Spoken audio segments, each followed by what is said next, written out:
Everybody shows up when it is easy, when the energy is high and the momentum is rolling and the results are coming and the work feels less like work and more like proof that you are exactly where you are supposed to be.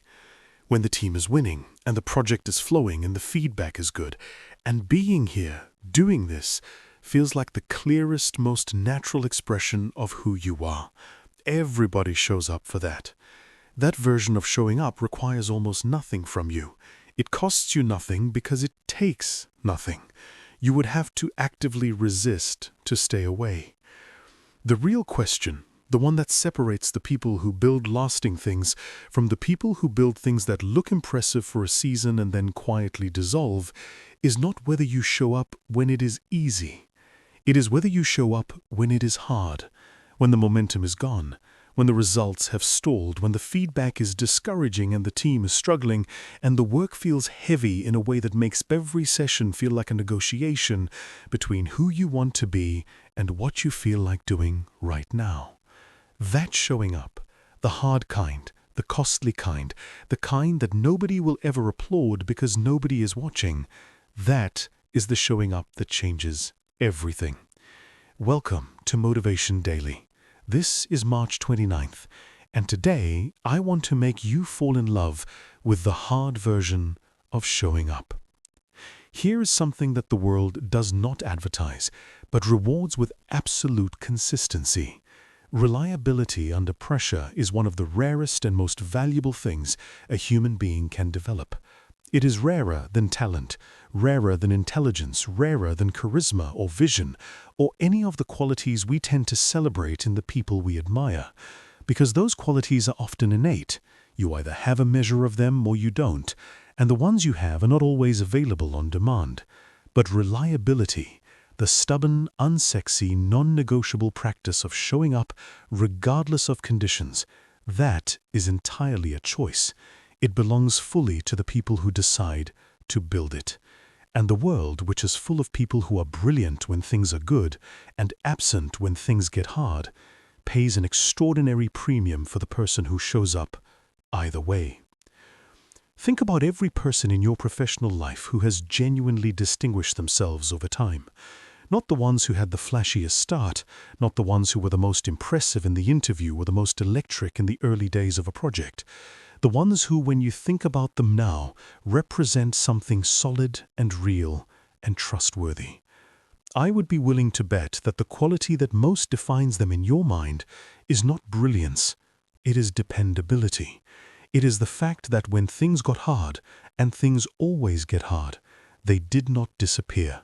They showed up, again and again and again, in the moments when showing up cost something, until their presence became a certainty rather than a possibility. That is a reputation that cannot be manufactured. It cannot be faked or performed or announced. It is built exclusively through behavior, through the accumulated record of every hard moment you chose to meet rather than avoid. And here is what I want you to understand about the hard moments specifically. They are not just tests of character. They are forges of it. Every time you show up when it is difficult, you are not just demonstrating something about who you are building something. You are adding to an internal reservoir of evidence that you can be counted on, that you do not fold when the conditions turn against you, that the commitments you make to yourself and to others mean something beyond the favorable days. That evidence accumulates. It changes how you see yourself. It changes how others see you. And eventually, it creates a kind of trust in yourself and from others that becomes one of the most powerful assets you will ever possess. There is also something practical I want to name. The hard moments are almost always where the breakthroughs live. Not because suffering is noble or difficulty is inherently virtuous, but because the hard moments are the moments most people abandon, which means they are the moments of least competition. When everyone else drops off, the person who keeps going has the field to themselves. The consistency that feels punishing in the short term becomes an advantage in the medium term and an insurmountable lead in the long term. You are not just building toward the goal, you are building a gap between yourself and everyone who quit at the exact point where you kept going.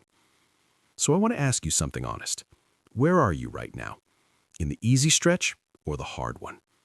And if you are in the hard one, if this is one of those seasons where showing up costs you something real every single day, I want you to understand what that actually means. It means you are in the most important stretch of your entire journey.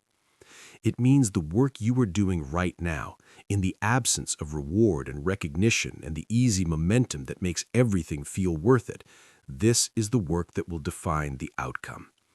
This is where the person who gets what they are working for separates from the person who almost did. Not in the inspired moments, in this one. In the hard, grinding, nobody is watching, everything in me wants to stop moment. Show up anyway. Not because it feels right, not because the reward is visible, but because the version of you that shows up in the hard moments is the version that the world will eventually have no choice but to reward. Everybody shows up when it's easy. Be the one who shows up when it isn't. That is where the distance is made. Share this with someone who is in the middle of a hard stretch and needs to know it is worth staying in. Subscribe to Motivation Daily. We show up for you every single day, easy or hard, because that is what consistency looks like. Drop a comment and tell me, what is the hard thing you are showing up for right now? Name it and own it. See you tomorrow. Keep going.